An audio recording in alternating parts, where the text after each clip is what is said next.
इस पर चर्चा करने के लिए इस वक्त मेरे साथ जुड़ चुके हैं जाने माने defence expert retired major general Yash Mor sir. General Mor, good evening sir.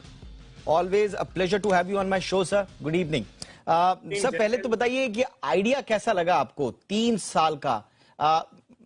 हम इससे पहले देखते थे शॉर्ट सर्विस कमीशन भी होता था 5 साल का, फिर उसे बढ़ाया गया बाद में, लेकिन ये 3 साल वाला आइडिया ये कैसा लग रहा है? और जो पेन पॉइंट आपने भी कई बार उठाए हैं रिक्रूटमेंट को लेकर, बैकलॉग को लेकर, क्या ये उसको एड्रेस करेगा सर? ये आइडिया जब 2-3 साल पहले आया था तब देखने में थोड़ा ठीक लग रहा था कि चलो कुछ लोगों को मौका मिलेगा। टूर ऑफ ड्यूटी इसका नाम दिया गया था, अग्निवीर, अग्निपथ, इस टाइप के बड़े फैसिनेटिंग नाम दिए गए थे। लेकिन अभी पिछले 2-2.5 साल से रिक्रूटमेंट बिल्कुल बंद हो गई है और सैकड़ों नौजवान, लाखों नौजवान जो है बेचारे हताश बैठे हैं। कईयों का मेडिकल हो चुका है, रिटर्न एग्जाम हो चुका है, सिर्फ कॉल लेटर था वो नहीं पहुंच पाए हैं। ट्रेनिंग सेंटर हमारे खाली पड़े हुए हैं। तकरीबन 1,25,000 से 1,30,000 वैकेंसी खाली पड़ी हुई है और इसके साथ साथ जो पेंशन जाने थे वो जा रहे हैं पेंशन। और बहुत से लोग ऐसे होते हैं जो प्री मैच्योर 15 साल करके जो है सोचते हैं चलो अभी अपने बाल बच्चों को संभालें, घर में जाएं, कुछ और काम करें। वो लोग भी वो छोड़ नहीं पा रहे हैं फौज, वो फौज के अंदर वो जाना चाहते हैं बाहर। तो ये ऐसी स्थिति मैंने पहली बार देखी है और उसके दौरान ये लेके आना मुझे थोड़ा सा लग रहा है इन बच्चों के साथ जाती है जो इतने सालों से। इतनी जवान भर्ती होना आसान नहीं है आज के दिन में, बता रहा हूँ। फौज बहुत बहुत मुश्किल है जवान भर्ती होना। एयरफोर्स में, नेवी में, आर्मी में बहुत मेहनत करते हैं बच्चे। तो मुझे उनके लिए लग रहा है पहले उनको भर्ती करें और फिर ऐसी कोई फैंसी स्कीम, आप कोई आइडिया ट्राई करना चाहते हैं उसके बाद सोच सकते हैं। अब आपने दो मुद्दे उठा दिए सर। मैं दोनों पर एक एक करके आपसे बातचीत करूंगा। अब इस पर हम बाद में आएंगे कि ये 3 साल की भर्ती वाला इसका मसला क्या है।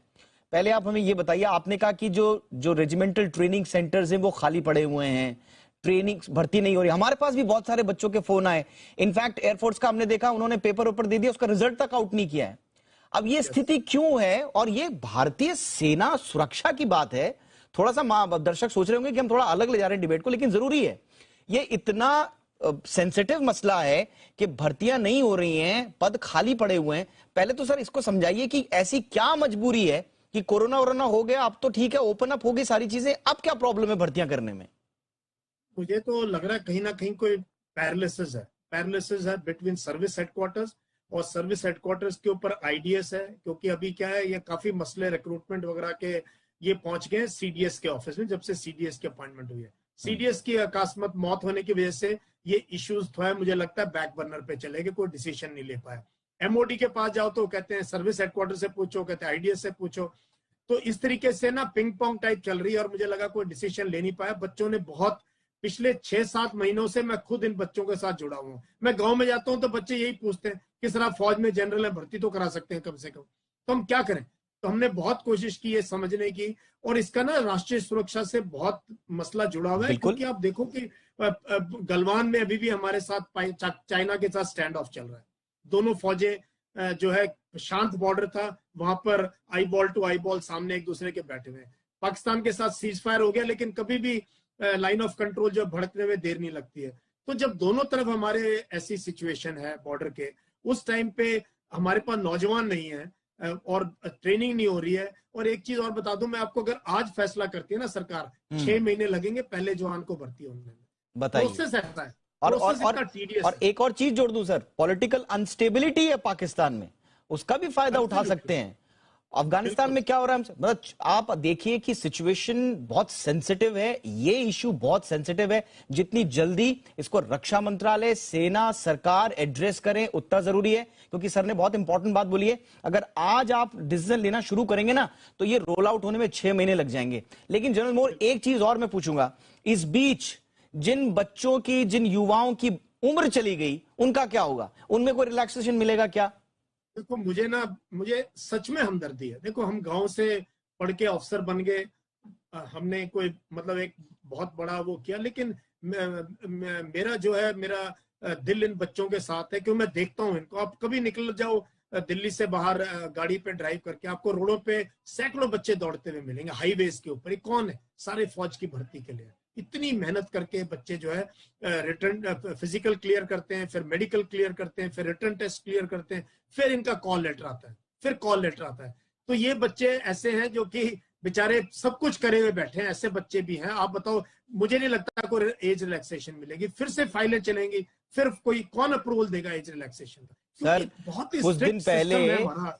कुछ दिन पहले एक वीडियो वायरल हुआ था जिसमें वो बच्चा भाग रहा था और फौज की भर्ती के लिए वो तैयारी कर रहा था। पूरी दुनिया ने वो वीडियो देखा है। और मैं पहाड़ से आता हूं, इनफैक्ट फौज को लेकर प्यार और उत्साह पूरे देश में है, लेकिन हमारे यहाँ माउंटेन्स में बच्चे 10वीं 8वीं 9वीं पास करने के बाद से दौड़ना शुरू कर देते हैं भर्ती की। वो दौड़ दौड़ के थक गए, लेकिन भर्तियां ओपन नहीं हो रही हैं।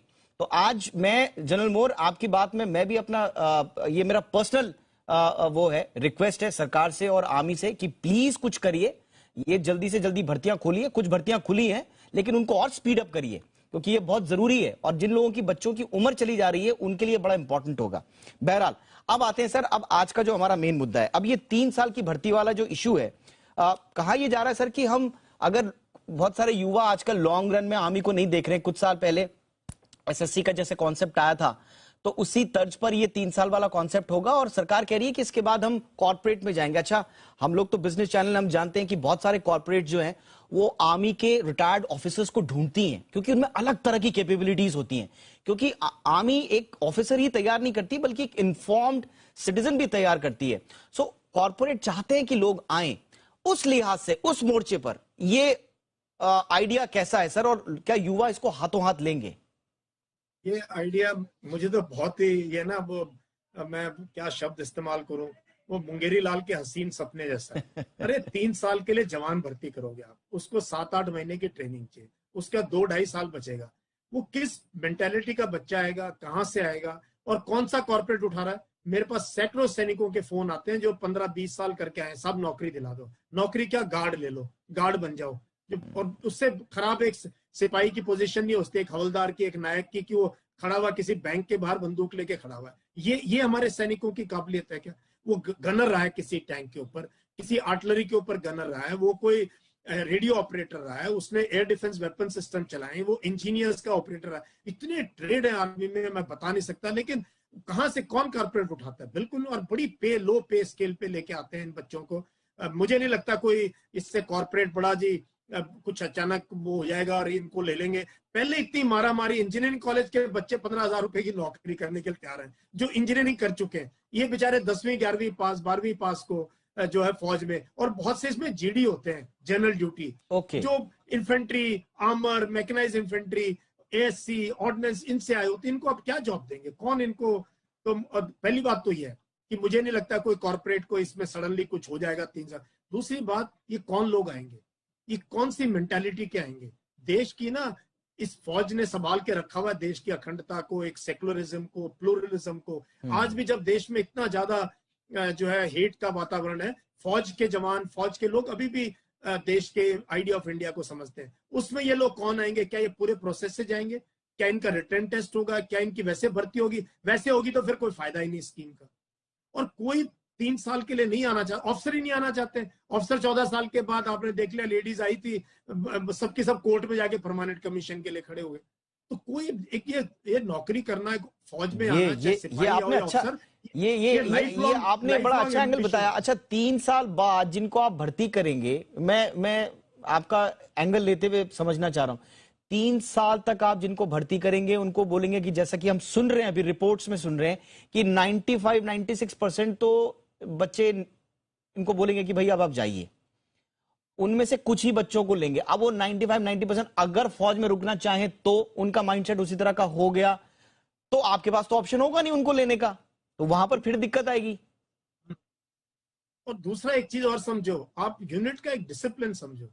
जो 3 साल के लिए आया है उसका क्या वो होगा, डिसिप्लिन होगा। जो सोच के आया कि नहीं भी मैंने कोई गलती नहीं करनी, तो सजा हो जाएगी, रेडिंग एंट्री हो जाएगी, मुझे फौज निकालना दे, तो ये तभी तो फौज चलती है। तभी तो लोग गलवान में और कश्मीर में जाके लड़ते हैं, क्योंकि एक सिस्टम के थ्रू, एक ये वेल ट्राइड आउट सिस्टम है फौज का। यूनिट सिस्टम है, रेजिमेंटल सिस्टम है, ट्रेनिंग सिस्टम हमारा, जहां पर कि सैनिक इस लायक होता है कि वो देश के लिए अपनी जान न्यौछावर। जो दोस्त 2.5 साल के लिए आएगा, वो किस मेंटेलिटी के लिए आएगा कि सब यूनिफॉर्म पहनो, फोटो ले लो, उसमें डाल दो कि मैंने ये कर लिया है। तो क्या हमारे डिसिप्लिन के ऊपर असर नहीं पड़ेगा? उसके साथ वो